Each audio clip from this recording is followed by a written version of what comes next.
Bismillahirrahmanirrahim. Assalamualaikum warahmatullahi wabarakatuh.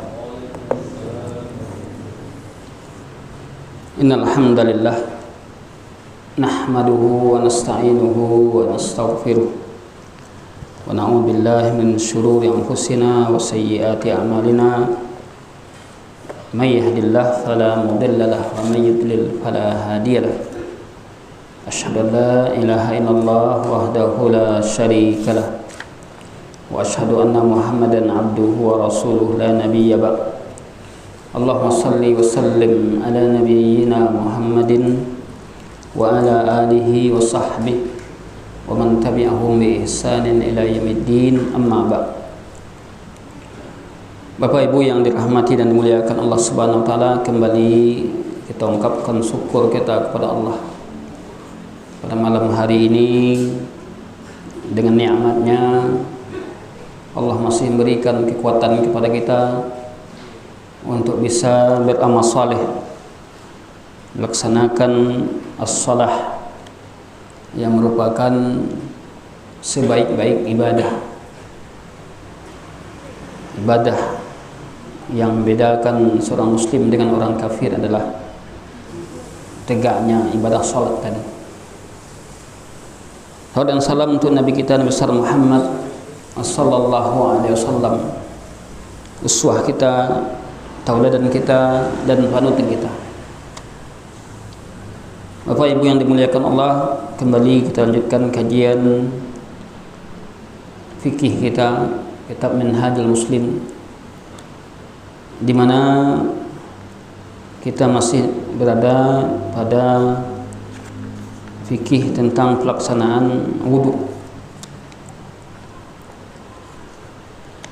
Telah kita jelaskan rukun-rukun dari wudu,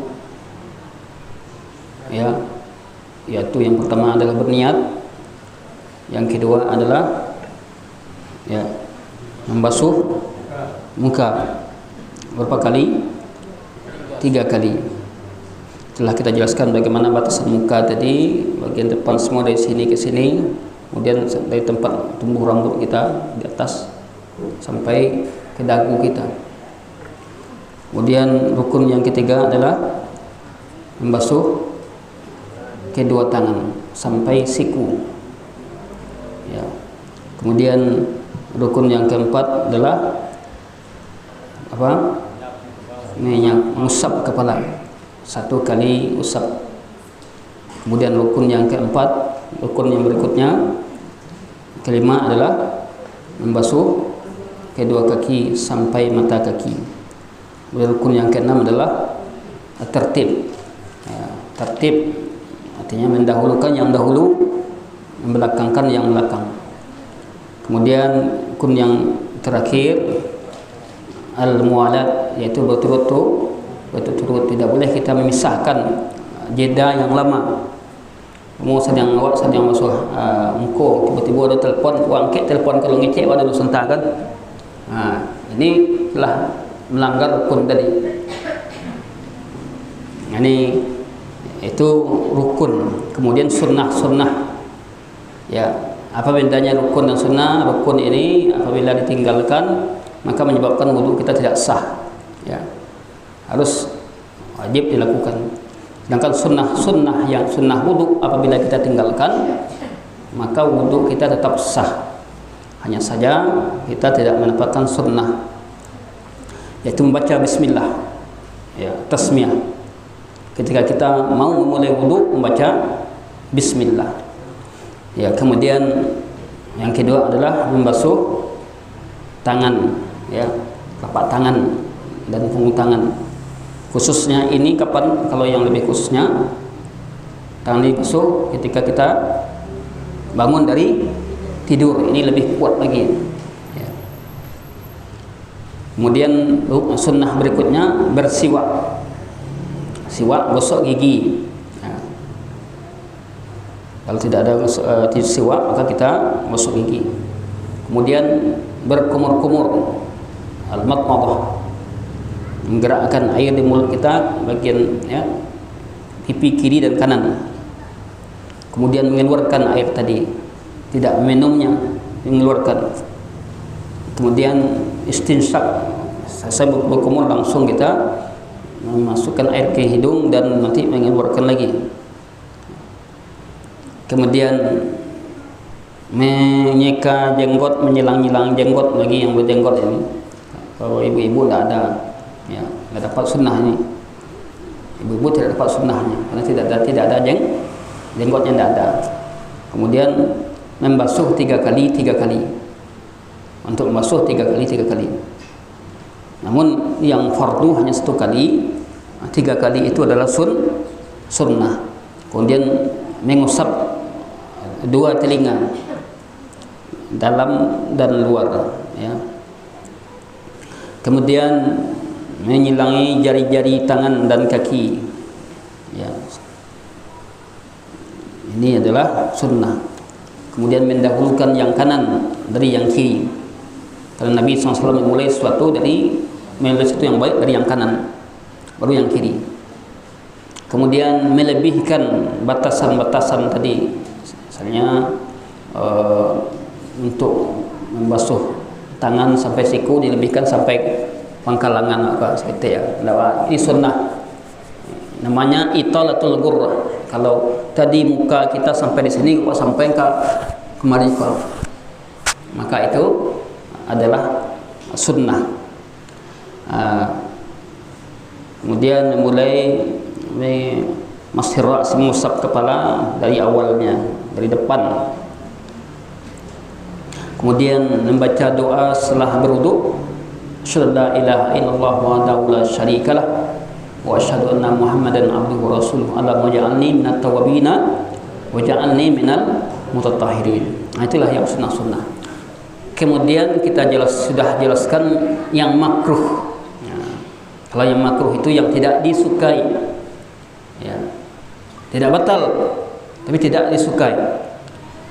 Pertama, berwudu di tempat yang banyak mengandung najis, ya, dekat kandang jawi, ya, berwudu dekat situ, ya, dikhawatirkan nanti tabang virus-virusnya, ya, kotorannya. Kemudian berlebihan, lebih dari 3 kali, ya, batasnya 3 kali. Bakok kalau walabian kan rancak, ya, rancak kecil awak, cek Nabi tak, ya, nan rancak tu bukan kecil awak, nan rancak tu kecil Nabi. Contoh pernah terjadi di masa Nabi, seorang sahabat menyembelih hewan korbannya sebelum salat Id.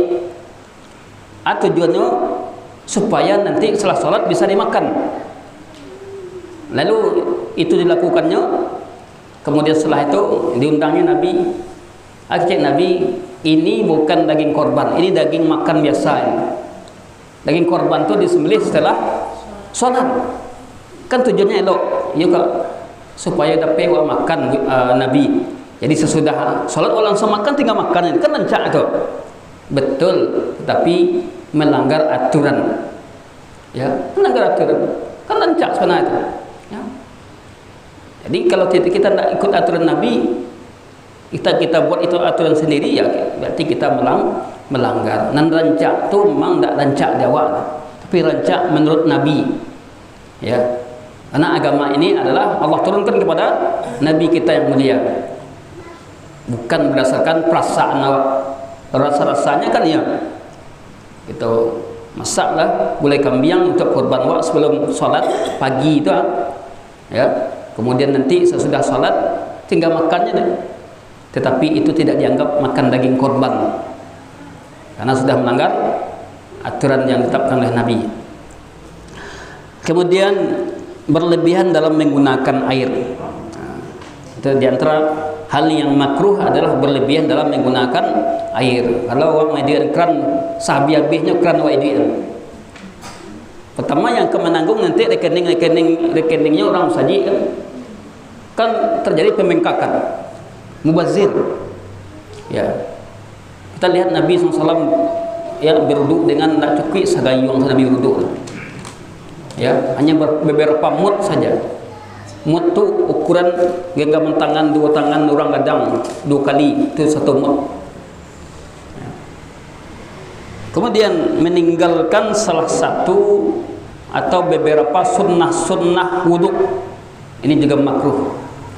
Kita berwudhu, kita tinggalkan kumur-kumur, anesa kumur-kumur langsung berwudhu aja, maka ini dianggap makruh.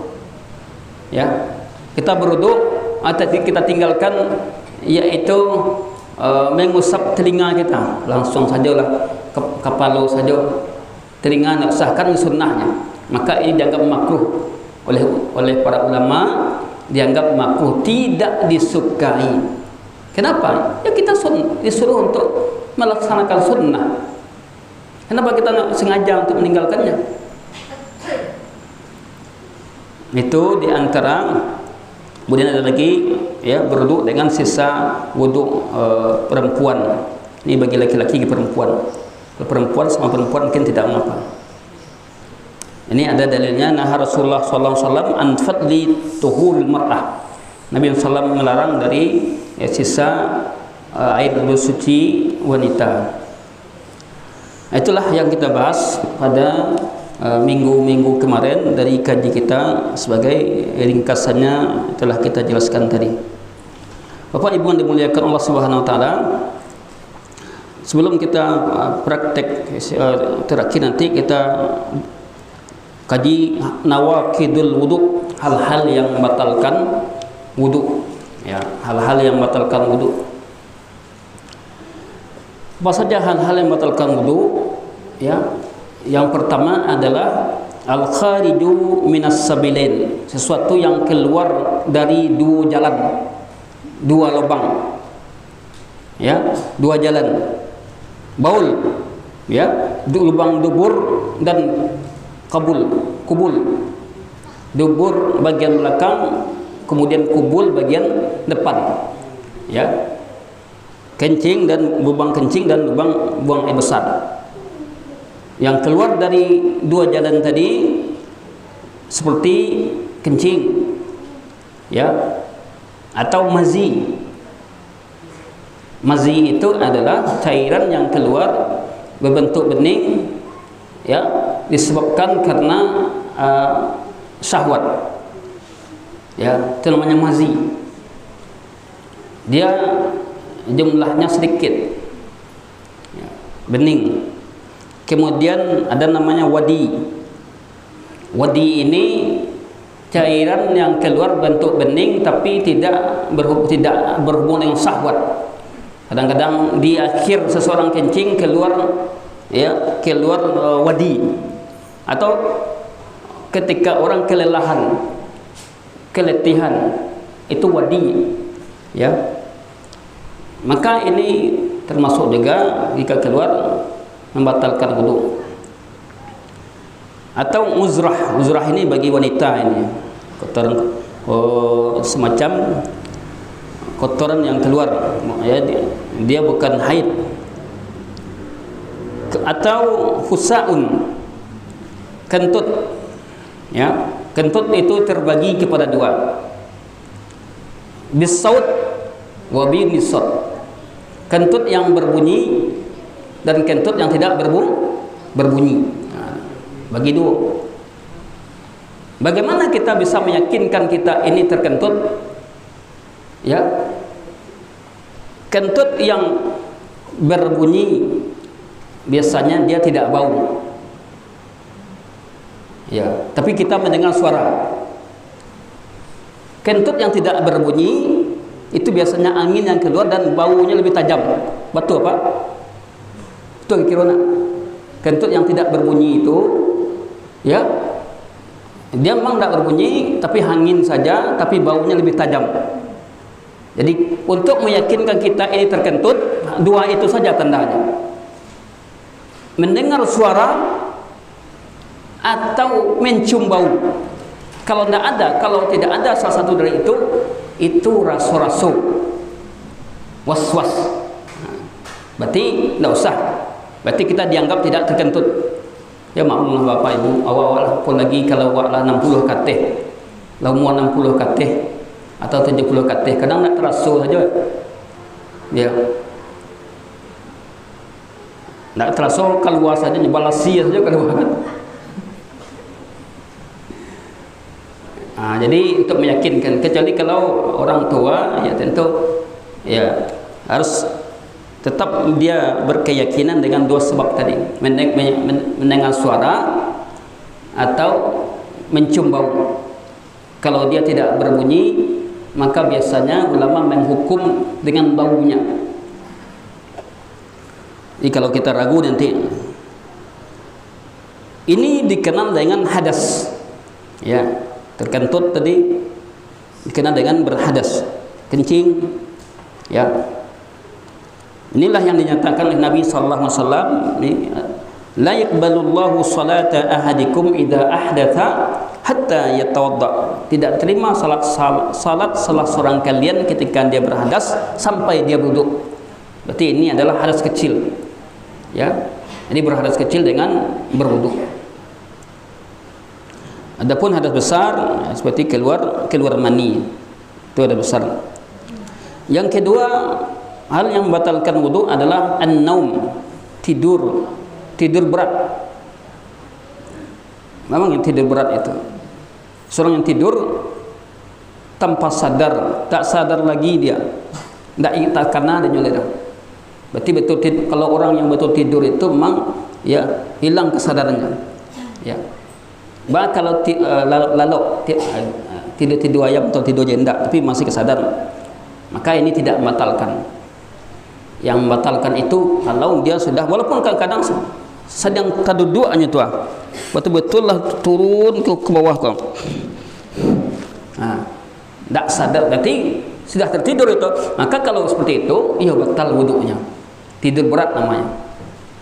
Tapi kalau hanya untuk ngantuk atau yenda tapi masih sadarnya, ya, maka tidak batal wudunya. Namun khafif, tidur ringan, ya. Tidur ringan itu masih ada tingkat kesadarannya, ya. Kalau nyok ketika mendengar khutbah masih terang aja nyok khatib tadi ketika ditanya masih nyambung, hanya sedang kantuknya kantuk berat tapi dia masih sadar. Tapi kalau sudah tidur itu tidur berat tadi ditanya kaji buya nggak tahu dia nyata. Iya. Tapi anehnya kadang-kadang awak nggak tidur tapi ditanya kaji nak tentu tu. Dia jago juga. Awak yang memuliakan Allah. Kemudian kalau dia tidur, berarti beruduk lagi. Beruduk.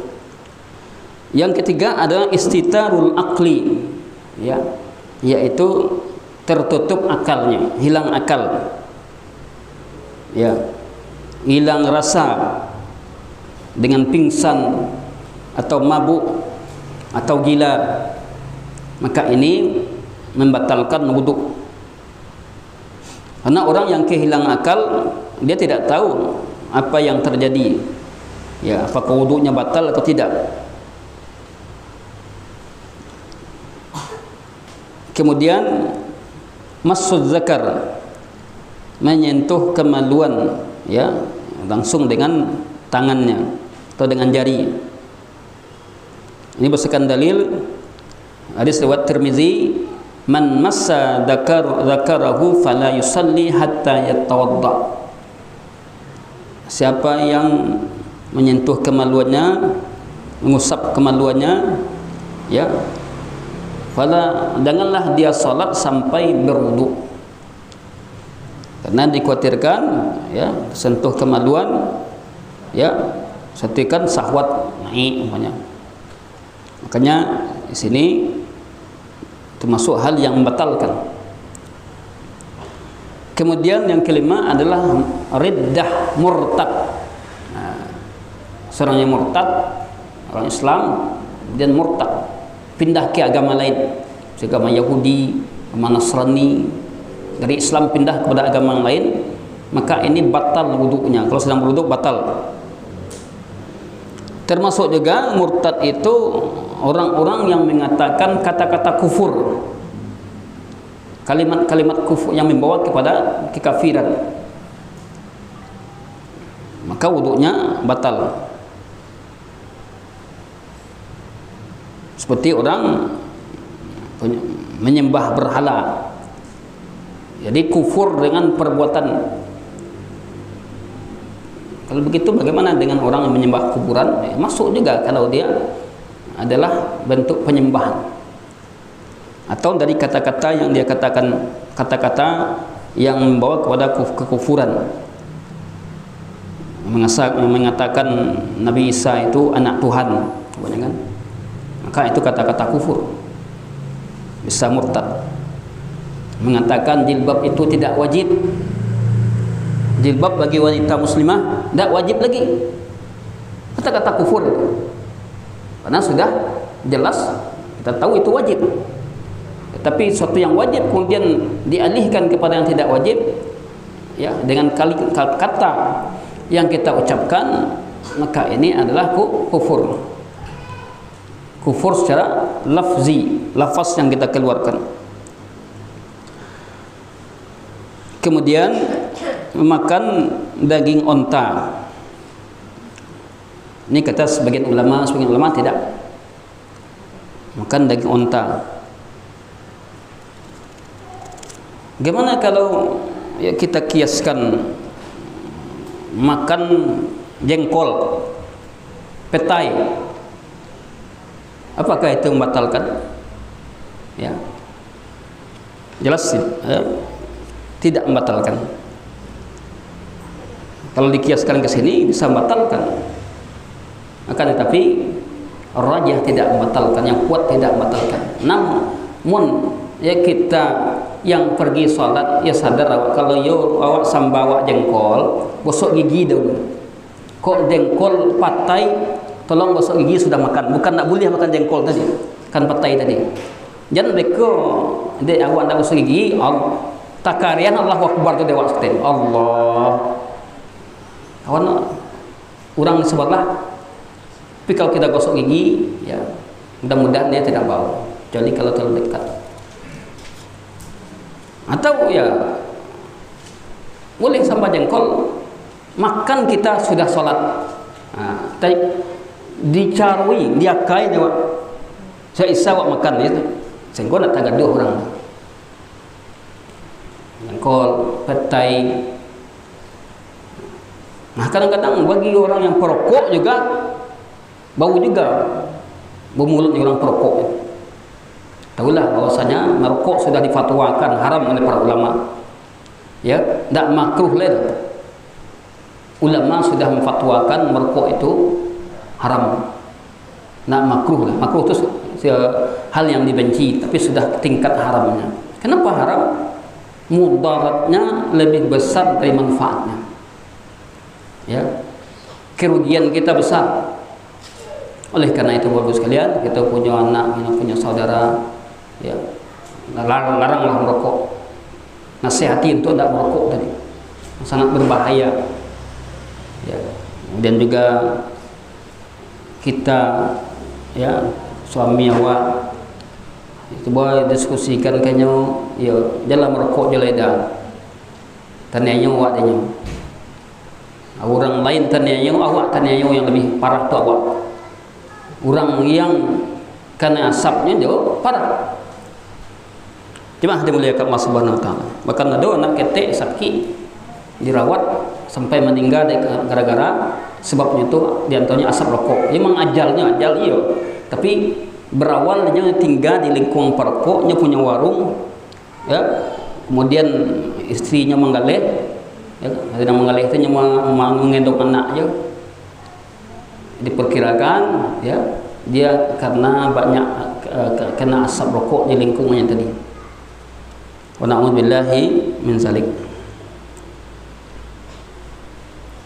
Nah, memakan daging unta tadi, kalau itu satu pendapat, namun jumhur ulama di kalangan sahabat tidak melihat itu membatalkan wudu, memakan daging unta tadi, dengan dasar hujjah bahwa hadis itu sudah dinasakh, sudah dihapus hukumnya dengan datangnya hadis berikutnya. Dan juga ini juga dipedomani oleh para khulafa rasyidin, di mana mereka tidak berwudu setelah makan daging unta. Kemudian di antara hal yang membatalkan wudu, menyentuh wanita dengan syahwat. Kalau mazhab Syafi'i yang dipegang oleh sebagian besar masyarakat Indonesia ini, menyentuh wanita itu, laki menyentuh wanita batal, ya. Namun bila kita lihat apa yang dilakukan Nabi Sallallahu Alaihi Wasallam, ya, Nabi pernah memegang Aisyah, namun beliau tetap sholat, ya, menandakan bahwa itu tidak membatalkan. Hanya saja karena pendapat, ya, di kalangan mazhab Syafi'i itu menyentuh wanita yang bukan mahramnya dianggap batal. Yang rajih di sini, yang kuat di sini adalah bahwa tidak batal kecuali dengan syahwat. Ya, kecuali dengan syahwat. Masul mar'ah bisyahwat. Tapi apabila tidak sengaja, ya, menyentuhnya, maka ini tidak membatalkan.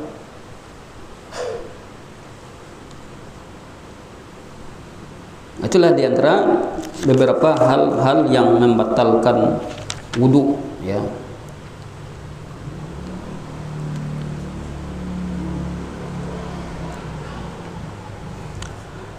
Kemudian yustahabbu, apa ma yustahabbu minhul wudu, ya. Seseorang yang apabila terdapat itu baginya, maka dianjurkan baginya untuk berwudu. Sesuatu yang dianjurkan seorang apabila terjadi pada dirinya, dia berwudu. Pertama adalah sahibus silis, yaitu orang yang tidak bisa menahan buang air, ya, baik buang air besar atau buang air kecil. Kadang-kadang keluar juga buang hajatnya itu tanpa sengaja, ya. Sini dikatakan wa huwa man la yanqati' min fi ghalibi waqtihi baulihi wa rihihi, orang yang tidak putus-putus, kadang-kadang keluar kencing, menetes kencingnya. Maka orang seperti ini, ya, hendaklah setiap waktu berwudu, itu waktu salat. Beda kalau orang tidak ada penyakit, wudu yang kita, umpamanya kita salat zuhur, dari zuhur ke asar kita tidak ada penyebab hal-hal yang batalkan wudu kita. Kalau wudu kita dari zuhur dari zuhur sampai asar tidak ada hal yang membatalkan wudu, maka tidak perlu kita berwudu, ya.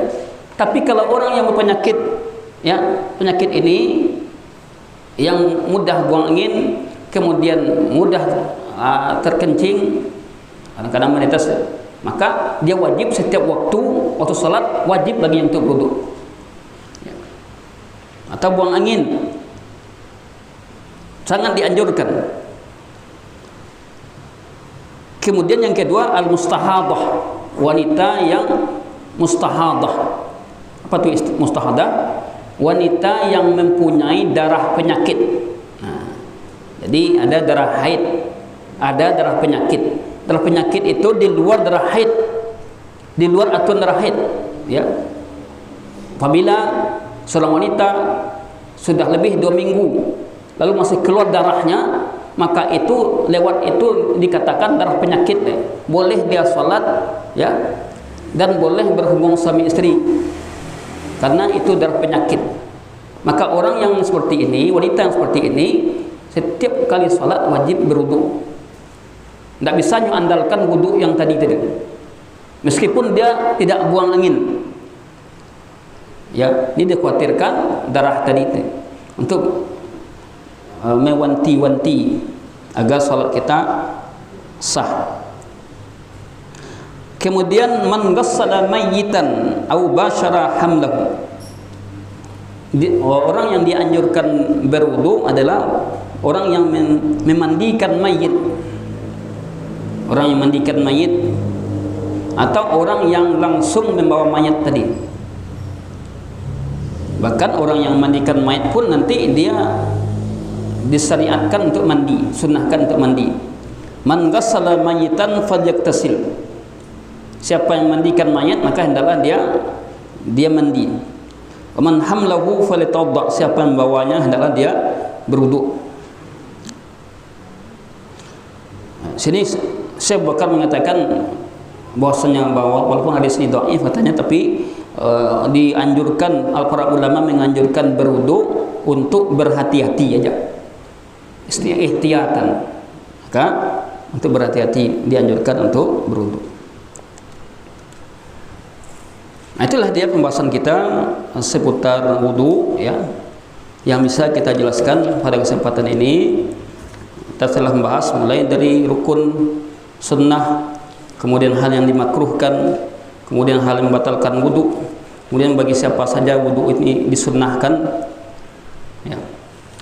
Kemudian masuk kita kepada bagaimana praktek wudu ya, praktek wudu sesuai yang telah kita pelajari ya, sehingga kita bisa berwudu dengan benar, tidak asal-asalan.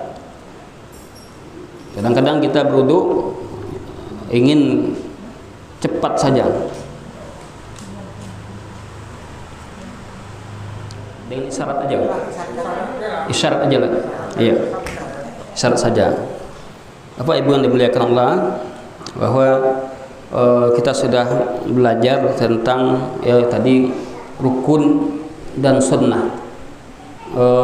Di dalam praktek wudu itu digabung semuanya ya, tidak dipilah-pilah dan digabung. Hanya saja kita sudah jelaskan ya, ada rukun wudu, ada sunnah wudu, di dalam prakteknya kita gabung ya, dia tidak bisa pisah, namun dalam posisinya maka dia dipisahkan. Kenapa? Kalau sekiranya nanti tinggal yang rukun berarti tidak sah, kalau tinggal yang sunnah berarti tetap sah. Itu bedanya tadi. Baik, Bapak Ibu yang dimuliakan Allah, jika kita berwudu dengan air kran ya, maka dalam hal ini ya, air kran kita siap, kita hidupkan krannya ya, karena kalau berwudu jauh gayung kini jarang bolehnya kan, jauh kran dulu, dia tidak berapa beda ya. Kalau kita berwudu kran, hidupkan air kran ya secukupnya, jangan sampai habis kran tadi ya.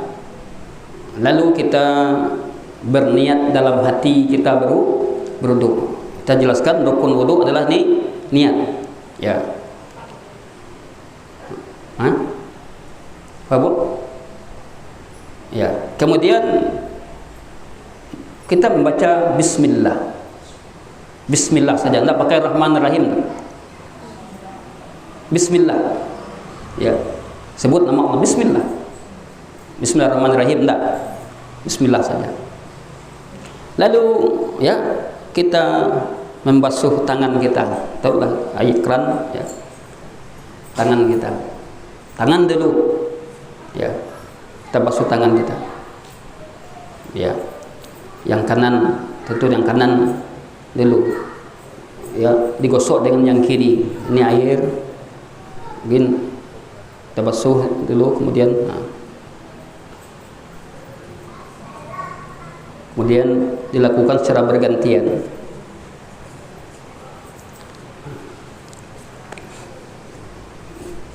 Tiga kali ya.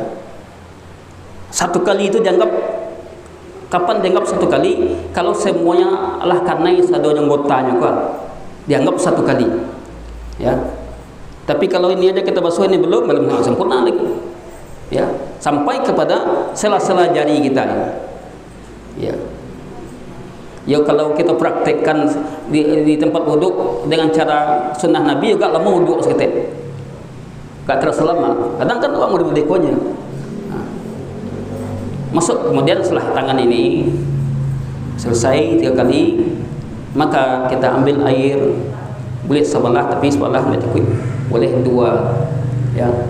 Lalu kita berkumur-kumur ya, kumur-kumur, kemudian setelah berkumur-kumur ya, masukkan air ke mulut kita, kemudian juga ke hidung langsung dia ke hidung ya. Kemudian untuk hidung kita keluarkan dengan tangan kiri ya, tidak cuki ada, nah, bukan kita Tidak buat cukia, tapi kita keluarkan tangan kiri kita. Satu kali, diulang, tambah lagi, satu kali, hal yang sama, tambah lagi, satu kali, sampai 3 kali.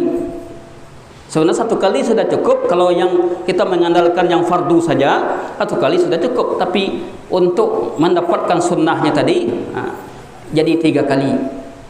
Kalau kita praktekkan tadi itu yang memang agak lama, tapi tidak apa-apa, wudhu kita bisa sempurna. Itu adalah sunnah ya. Selesai itu baru kita membasuh apalagi muka. Ya allazina amanu idza kuntum ila shalah faghsilu wujuhakum, baru masuk muka. Masuk muka, air tidak usah banyak-banyak, masuk muka. Biar ia tampung air risiko, kita basuh muka kita, mengena semua dari kan yang mulai rambut kita sini pada muka tadi,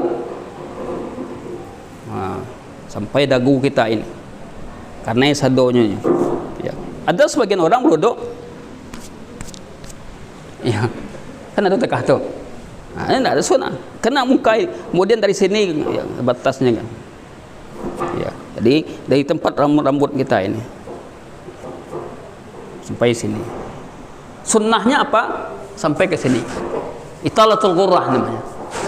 Ini sunnahkan. Waghsilu wujuhakum. Selesai itu ya. Masuk muka, kemudian langsung jenggot. Ya. Jenggot. Ini bagi laki-laki, menyilang-hilang jenggot. Ya, kadang-kadang jenggot ini silangi, ini untuk kebersihan juga. Jadi jenggotnya itu bersih.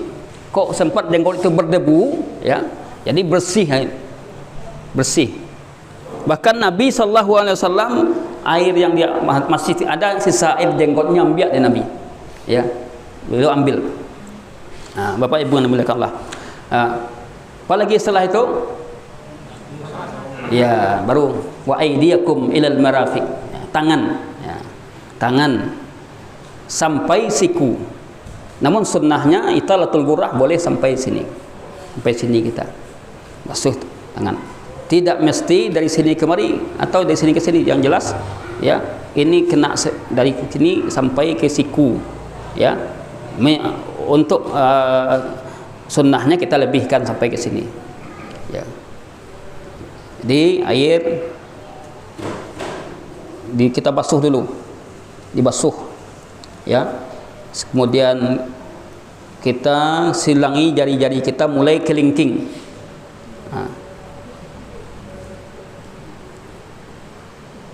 Kita silangi lah, kan kena semuanya dihitung 1 kali ya, baru 1 kali, kemudian lakukan yang sama yang kedua ya, mulai dari menyilang-nyilang jari ya.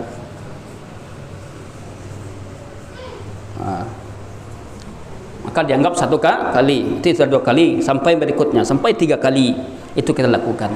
Masuk kita yang kiri, mendahulukan yang kanan baru yang kiri, lakukan hal yang sama tadi ya, lakukan hal yang sama ya.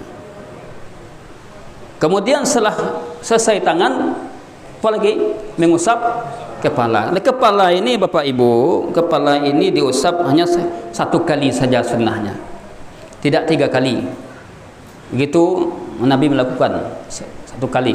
Usap, ambil air, kemudian air itu tidak dibasahkan, dimasuk ke kepala kita. Air itu sekedar untuk membasahkan saja. Kemudian airnya dibuang, kemudian diusap. Ya, diusap bagian kepala kita ini dengan tangan kanan sampai ke tengkuk belakang ini. Kemudian dibalik lagi 1 kali.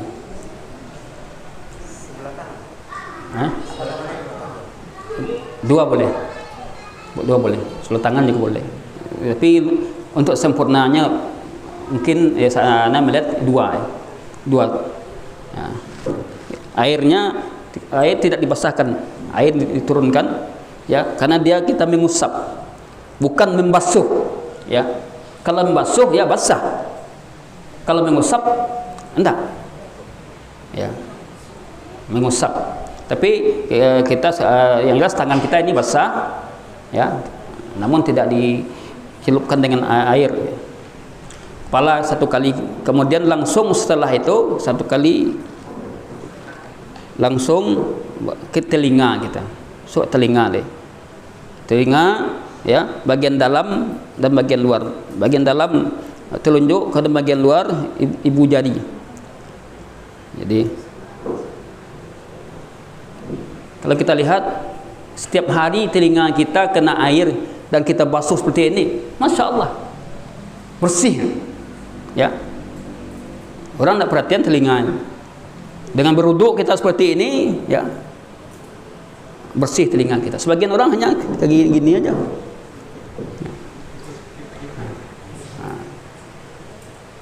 Kemudian setelah itu baru, ya, kaki. Faghsilu, ya, wa arjulakum ilal ka'bain, yaitu kaki kamu sampai mata kaki. Kaki, ya, adalah kita basahkan dulu, kemudian setelah itu kita silang-silangi jari-jarinya. Sama, harus kena semua anggota kaki kita sampai mata kaki. Kalau untuk menambah sunnahnya tadi, lebihkan sampai ke betis. Italatul ghurrah tadi, sampai ke betis. Kalau ingin cukup saja sampai sini, sampai mata kaki. Begitu juga yang kiri, sama perlakuan kita dengan yang kanan tadi. Selesai itu, ya, selesai kita berwudu, baru kita baca doa. Setelah berwudu, asyhadu an la ilaha illallah wahdahu la syarikalah wa asyhadu anna muhammadan abduhu wa rasuluh. Allahumma ja'alni minat tawabina wa ja'alni minal mutahhirina. Cukup sampai di situ. Dengan demikian kita sudah menyelesaikan wudu kita. Jadi kalau kita ikuti wudu, ya, yang sunnahnya, memasukkan yang fardu dan yang sunnah tadi, masya Allah wudu kita akan sempurna. Setiap tetesan-tetesan yang keluar dari anggota wudu kita itu menghapuskan kesalahan kita, menggugurkan dosa-dosa kita. Wallahu a'lam bishawab. Demikian saja Bapak Ibu yang dimuliakan Allah. Insyaallah di minggu yang akan datang kita masuk kepada al-ghuslu, yaitu mandi. Assalamualaikum warahmatullahi wabarakatuh.